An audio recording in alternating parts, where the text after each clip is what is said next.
Good morning. Linda is not feeling well. She has a sore throat, an onset of a cold. So it's just me today. I wanted to talk about how we came about finding this place and why we even started to look anyways, because we had the idyllic house. A couple years ago, Linda and I decided that we wanted to become more self-sufficient, self-sustainable in our lifestyle. And that's one of the reasons we bought the house on Fern Hollow. As it turned out, the house on Fern Hollow prevented us from having a garden. That small garden you see in some of the previous photos is the only thing we could have based on the design and layout of the septic system.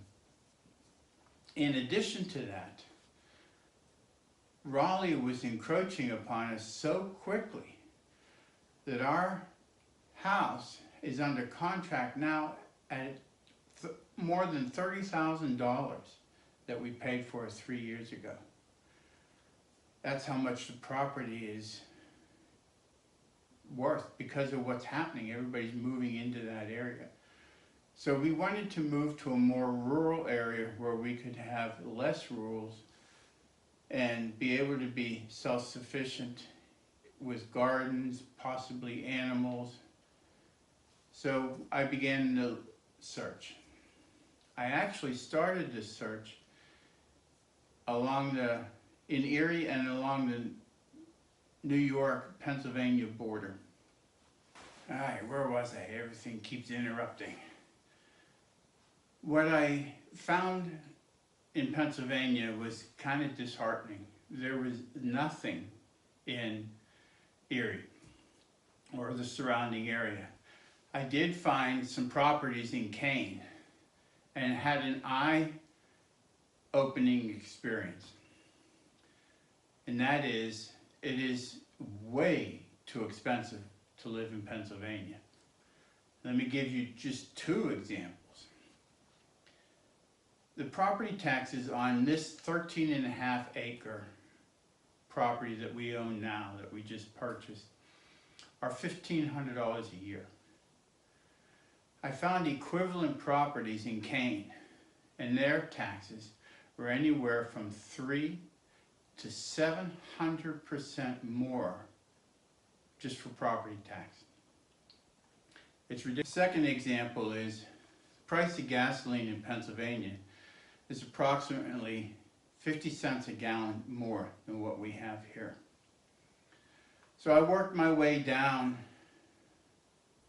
through southern Pennsylvania, through Zelienople, southern Pennsylvania, into West Virginia, and actually Virginia. And while there were some properties there, nothing really met the need that we had, our checklist of what we wanted in a property.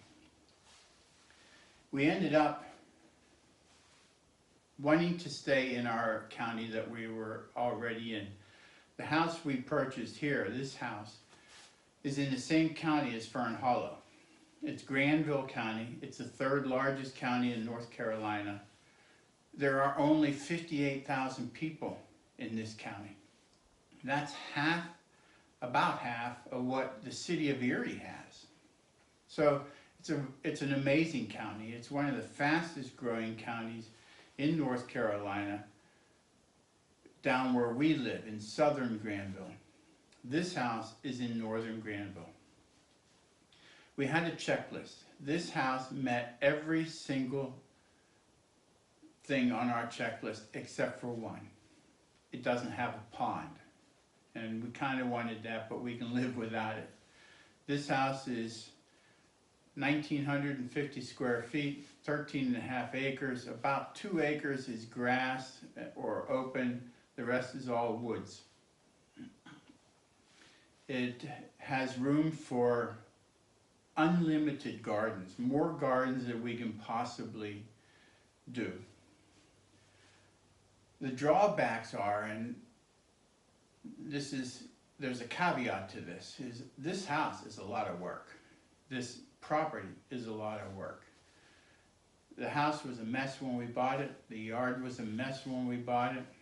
And over time, we will bring it back. The gardens were overrun. The greenhouse was overrun. They cut the grass, and that's about it. The previous owners bought it from a long-standing owner just this past December. And for the next 6 months, did nothing, including cleaning. It was a mess. That's actually part of the reason we bought the house. We feel that the activity that's involved with maintaining and keeping up this house will actually extend our life. I can give you an example. Down in Fern Hollow, my average, without my walks, my average steps per day was about 2,500 to 3,000 steps. Since the day we closed this house, my average steps is 7,000, and I'm frequently over 11,000. We don't sit and watch TV anymore. That's what the Fern Hollow Drive kind of forced you to do. There wasn't a whole lot to do. You cut the grass once every couple of weeks. That was it. Fed the deer.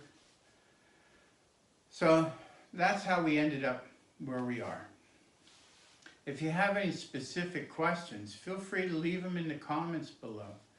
You can also subscribe to this channel and get notifications every time we post something. Rather than seeing it on Facebook, you can see it on YouTube. You do have to have a Google email account to get started. That's free, and you don't have to use it. It's just the way you log in. So if you have any questions, put them in the comments and we'll try to respond to them. Thanks for listening.